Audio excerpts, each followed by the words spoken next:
जहाँ पनाह बहर बरखे थोरो पानी दे थी सघे जेत मुंहिंजे थर खे थोरो पाणी दे जहाँ पनाह बहर बरखे थोरो पाणी दे थी सघे जेत मुंहिंजे थर खे थोरो पाणी दे। जी नाज़रीन, असां हिन वक़्तु मौजूद आहियूं तालके नंगर पार्कनि में, जिते गर्मी जी मौसम ईंदे ई पानी जो शदीद बुहरान पैदा थी चुको आहे। शहरनि खां वेंदे मुख़्तलिफ़ ॻोठनि में पानी जी खोट पैदा थियण खां पोइ हितां जा मिसकीन मारूड़ा ॾूरान इलाइक़नि मां पाणी भरे अचण ते मजबूर बणियल आहिनि। अचो त उन हवाले सां हितां जे मारूड़नि खां मालूम करियूं त हू केतिरनि मुश्किलातुनि खे मुंहुं ॾियण ते मजबूर बणियल आहिनि। हाणे असांजे ॻोठ में आरो प्लान लॻो आहे, जंहिंखे 1.5 साल थी वियो आहे।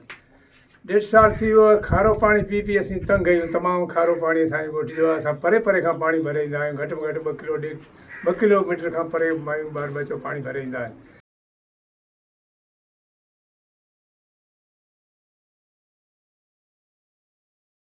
असीं खारो पानी पी पी बेज़ार थिए पिया ऐं जान खे बि बहुत तकलीफ़ है।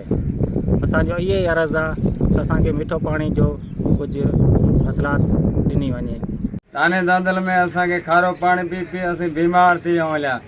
असांखे पाणी मिठो ॾिनो वञे, इहो अर्ज़ु आहे असांजो गवर्नमेंट खे।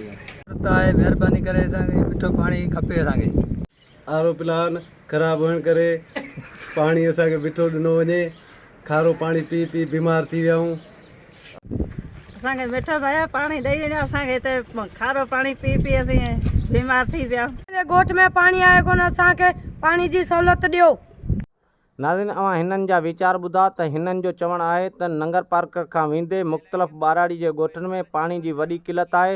हिननि मुतालबो कंदे चयो त असांखे मिठे पाणी जी सहूलियत मैसर कई वञे, हितां जा मिसकीन मारूड़ा उञ मरण खां बची सघनि। कैमरामैन ओस्मान जान सां गॾु जावेद